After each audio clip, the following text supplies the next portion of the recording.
Hola, y bienvenidos sean a escuchar una historia de mujer a reina. ¿Qué hacer cuando le has fallado a Dios? ¿Cómo recuperarse después?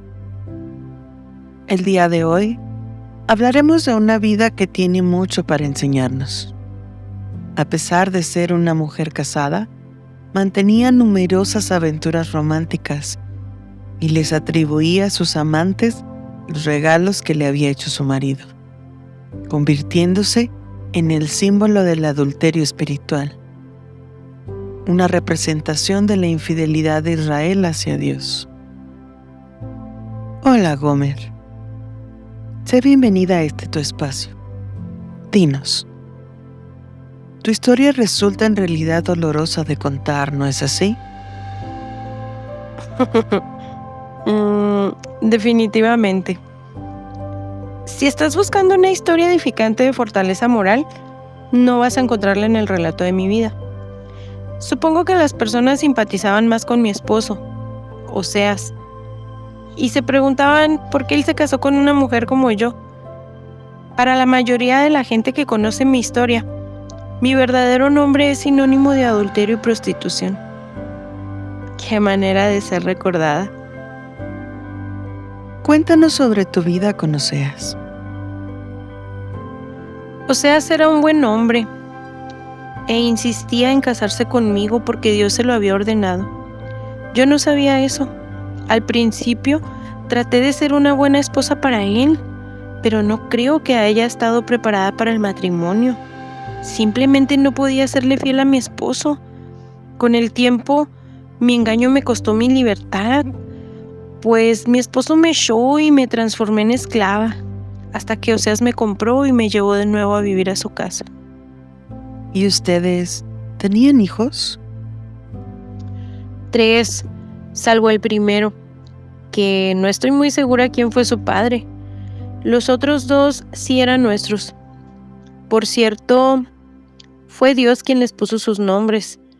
Al primero lo llamó Jezreel, porque Dios iba a castigar a la dinastía del rey Jehú por los crímenes cometidos en Jezreel.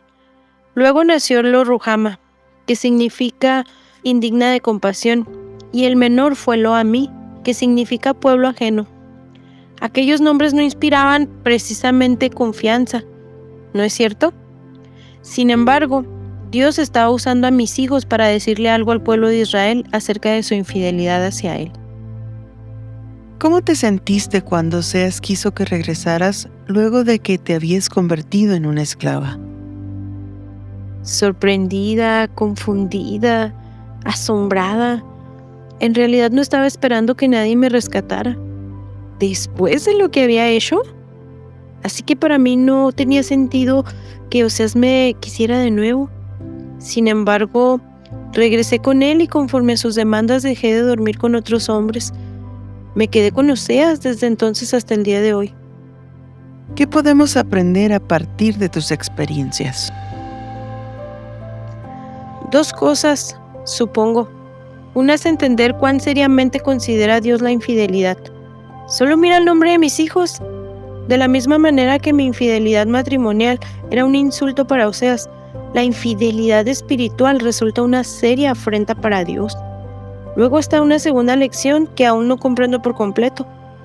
A pesar de mi legendaria infidelidad, Dios estaba dispuesto a recibirme de nuevo, amarme y permanecer fiel a mí. No estoy segura de cuánto logré entender esto mientras vivía con Oseas. Sin embargo, todo lo que Oseas decía y la manera en que actuaba conmigo demostraba su amor incondicional. Así que la buena noticia para los demás es que si Dios es capaz de amar y aceptar a alguien como yo, puede hacer lo mismo con todos los pecadores. Podríamos escribir hojas y hojas de cómo se manifiesta y luce la infidelidad en las personas ordinarias.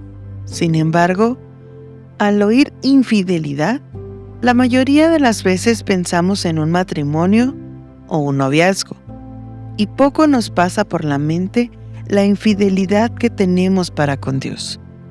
Nos resulta más sencillo ver hacia afuera, identificar los pecados visibles en otros, que reflexionar si la manera en que vivimos niega que confiamos plenamente en Dios.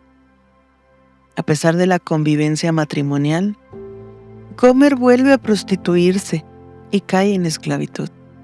Sin embargo, Dios ordena al profeta comprar su libertad.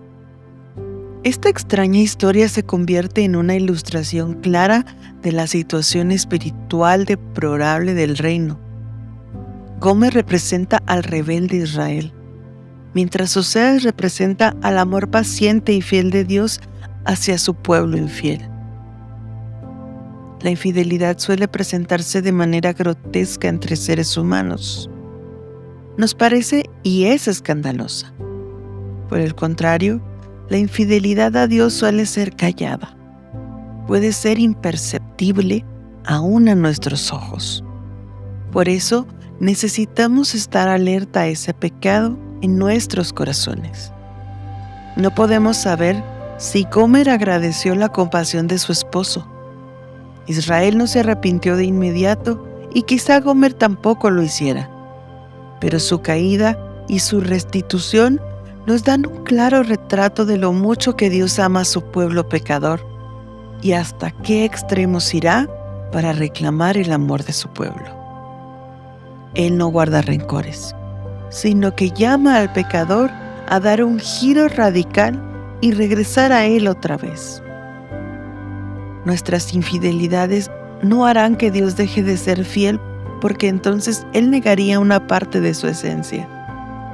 Su fidelidad y los méritos de Cristo tienen más valor que nuestras infidelidades. Al ser hijos de Dios y la morada del Espíritu Santo, tenemos la oportunidad de reconocer ese pecado de infidelidad, arrepentirnos y acudir a Cristo en busca de su perdón. Podemos hacerlo confiando en que Él es fiel y justo para perdonar nuestros pecados y limpiarnos de toda maldad.